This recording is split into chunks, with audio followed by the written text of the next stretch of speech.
एक क्वेश्चन और जो स्टूडेंट्स बहुत दफा पूछते हैं वो आमतौर पे पेपर्स के सीक्वेंस के मुतालिक होता है कि हमने पेपर्स जो हैं वो कौन से अटेम्प्ट करें। देखिए, वैसे तो एसीसीए ने खुद ही एक सीक्वेंस बनाया हुआ है, F1 से लेके तो F9 तक और फिर आगे। लेकिन वो सीक्वेंस जिस सीक्वेंस में एसीसीए प्रेजेंट करता है वो this is not very ideal sequence.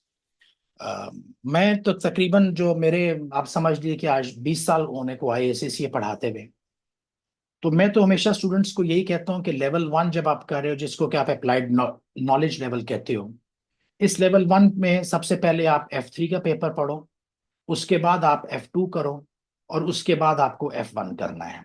इसकी वजह यह है कि F3 जो है ये इंटरेस्टिंग है, फाइनेंशियल अकाउंटिंग है, ज्यादा प्रैक्टिकली यूज भी ये होता है, और बहुत मुश्किल नहीं है। F2 निस्बतन थोड़ा सा ज्यादा कॉम्प्लेक्स है, और F2 में जो आप चीजें देखते हैं वो थोड़ी सी अनयूजुअल हैं, क्योंकि मैनेजमेंट अकाउंटिंग और कॉस्ट अकाउंटिंग की है। तो जब आप F3 कर लोगे तो उसके बाद F2 को समझना आपके लिए निस्बतन आसान हो जाएगा। और जब आप इन दोनों को कर लोगे तो उसके बाद F1 आपके लिए मजीद आसान हो जाएगा। कभी F1 से स्टार्ट ना करना, क्योंकि F1 जो है वो थ्योरेटिकल पेपर है, सारी थ्योरी है, और थोड़ा सा बोरिंग हो जाता है बास दफा। तो स्टूडेंट जब बिगिनिंग में ही F1 को पकड़ लेता है तो वो बोर भी हो जाता है और वो इतना मोटिवेटेड भी नहीं होता। लेकिन F3 आपको इंटरेस्टिंग भी लगेगा, आसान भी है। उसको पास कर लोगे तो उसी मोटिवेशन से F2 पे आओगे। F2 जो थोड़ा सा कॉम्प्लेक्स था पहले, अब आपको बेहतर लगेगा, और इन दोनों को करने के बाद F1 तो आपका बहुत आसान हो जाएगा। इसी तरह से जब आप इन तीनों पेपर्स को पास करके अपने लेवल 2 पे जाते हो, तो वहां पे आपके पास पेपर तो F4 F5 6 7 8 9 है। लेकिन आप इन 6 पेपर्स में से कोई भी चूज कर सकते हो, यानी चाहे तो F4 कर लो पहले, 5 6, या चाहो तो F9 से कर लो। एसीसीए की कोई रिक्वायरमेंट नहीं है, क्योंकि ये पेपर सारे के सारे एक दूसरे से डिफरेंट है। कोई पेपर एक दूसरे का प्री रेक्विजिट नहीं है, सारे ही डिफरेंट पेपर्स हैं। तो मैं तो हमेशा सजेस्ट करता हूं कि सबसे पहले आप F7 पकड़ो। F7 जिसको कि आप FR भी कहते हो, फाइनेंशियल रिपोर्टिंग। इसका सिलेबस तो लंबा है, it's a lengthy exam, preparation में टाइम भी ज्यादा लगेगा। लेकिन नंबर एक, दोबारा जैसे कि ये फाइनेंशियल अकाउंटिंग है, ये फाइनेंशियल रिपोर्टिंग है, एक तो ये कि इंटरेस्टिंग है। लंबा हो भी तो कोई मसला नहीं है, टाइम ज्यादा लगे भी तो कोई मसला नहीं है, लेकिन इंटरेस्टिंग है, रेलेवेंट है, और मुश्किल नहीं है। एग्जाम काफी प्रिडिक्टेबल होता है। आपको जब अपनी तैयारी कर रहे होते हो तो आपको पता होता है कि एग्जाम में किस तरह के क्वेश्चंस आने हैं, और जब आप एग्जाम दे के बाहर आते हो तब भी आपको पता होता है कि आपने क्या किया है। F7, कभी F5 से स्टार्ट ना करना, क्योंकि F5 जो कि परफॉर्मेंस मैनेजमेंट है, ये अनप्रिडिक्टेबल है और बहुत चैलेंजिंग है। इसका सिलेबस शॉर्ट है लेकिन मुश्किल है। तो पहला पेपर आपका F7 का होना चाहिए, दूसरा आपका F5 का होना चाहिए। F5 का सिलेबस कम है, preparation time in terms of understanding the subject कम है, लेकिन इसकी आपको प्रैक्टिस बहुत ज्यादा करनी पड़ेगी, क्योंकि F5 बड़ा अनप्रिडिक्टेबल पेपर है, इसके पास रेट्स भी कम है, और एग्जाम जो है वो बड़ा अनयूजुअल होता है। आपको नहीं समझ आती कि क्या हो गया, एक क्या आएगा एग्जाम में। और जब आप एग्जाम कर भी लिया होता है तो आपको ये भी नहीं पता होता कि जो मैंने जवाब वहां दिए हैं वो ठीक है या गलत है।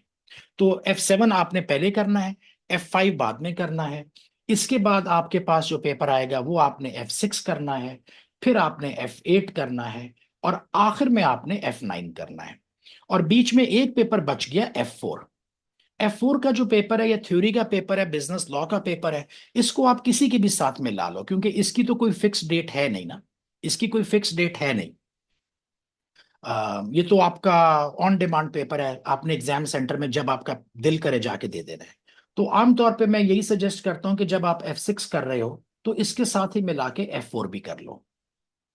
F5 और F6 के दरमियान में रख लो, इनके साथ रख लो, या F8 के साथ रख लो, कहीं पे भी जाके कर लो, इवन F8 के साथ रख लो, जहां पे भी आपको लगे कि यू आर इन कंट्रोल, आप अंडर प्रेशर नहीं हो। तो और इसमें तैयारी में टाइम भी ज्यादा नहीं लगता। F4 मैक्सिमम मैक्सिमम आपसे 100 घंटा मांगता है बस, इससे ज्यादा नहीं मांगता। तो इसको कहीं भी कर लो। जब आप लेवल 3 में आते हो, तो लेवल 3 में जाते वक्त, क्योंकि आपने यहाँ पे पहला पेपर F9 का किया है, तो मैं यहाँ आखिरी पेपर F9 का किया है, तो मैं सजेस्ट करता हूँ कि यहाँ पे पहला AFM का रखो। क्यों? क्योंकि F9 और AFM का सिलेबस जो है उसमें बहुत ज्यादा ओवरलैपिंग है। जो ये F9 आपका FM कहलाता है ना, फाइनेंशियल मैनेजमेंट, ये आपका FM फाइनेंशियल मैनेजमेंट है, ये एडवांस फाइनेंशियल मैनेजमेंट है, और इनका बहुत ज्यादा गहरा ताल्लुक है। तो आपको एएफएम तैयार करने में आसानी होगी, क्योंकि आपका आखिरी पेपर एफएम का था। तो जो कुछ यहाँ पे पढ़ा सीखा वही कुछ यहाँ पे यूज हो जाएगा। इसके बाद अगला पेपर आपने एसबीआर का रखना है। एसबीआर के बाद आपने ट्रिपल ए का करना है, और ट्रिपल ए के बाद आखिर में जो है वो आपने एसबीएल रखना है। मैं सजेस्ट करता हूं कि एसबीएल का पेपर आखिर में रखो। अब जाहिर सी बात है कि इसमें ये जो एसबीआर था और एसबीएल था, ये तो आपके कंपल्सरी पेपर हैं, ये तो आपने रखने ही रखने हैं। दो पेपर ऑप्शनल थे, एएफएम का और ट्रिपल ए का, क्योंकि आपके पास चार ऑप्शनल होते हैं: एएफएम, एपीएम, एटीएक्स और ट्रिपल ए। तो ये एडवांस फाइनेंशियल मैनेजमेंट है, F9 की एक्सटेंशन। ये एडवांस परफॉर्मेंस मैनेजमेंट है, F5 की एक्सटेंशन। ये एडवांस टैक्सेशन है, ATX एडवांस टैक्सेशन है, F6 की एक्सटेंशन। और ये एडवांस ऑडिट है, F8 की एक्सटेंशन।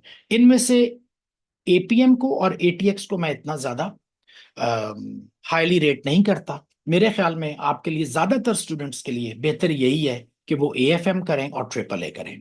और सीक्वेंस जो रखेंगे वो एएफएम, एसबीआर। एएफएम इसलिए किया कि F9 के फौरन बाद आ गया, उसके बाद एसबीआर किया ताकि मुझे फाइनेंशियल रिपोर्टिंग की समझ आए, और यही फाइनेंशियल रिपोर्टिंग की नॉलेज ट्रिपल ए में यूज होगी।